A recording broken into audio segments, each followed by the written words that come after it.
Yeah, it's a nice contrast between like front sounds and background sounds. I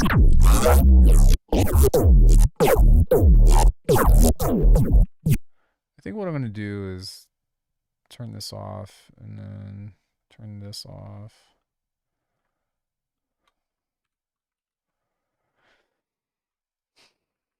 Let's throw beam on here. Just try to find some interesting stuff to throw in between those spaces.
Lots of cool texture in here.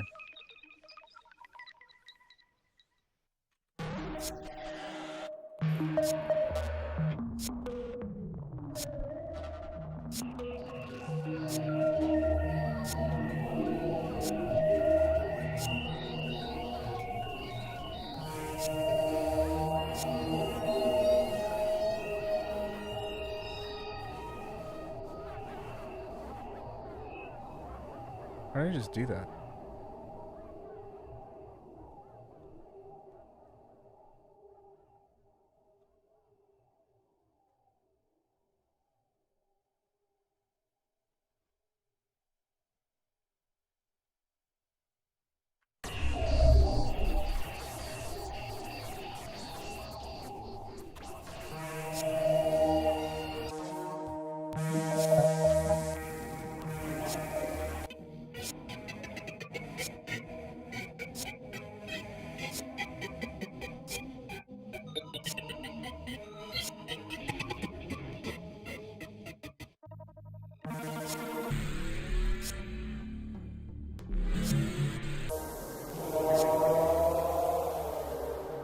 Yeah, I think so too.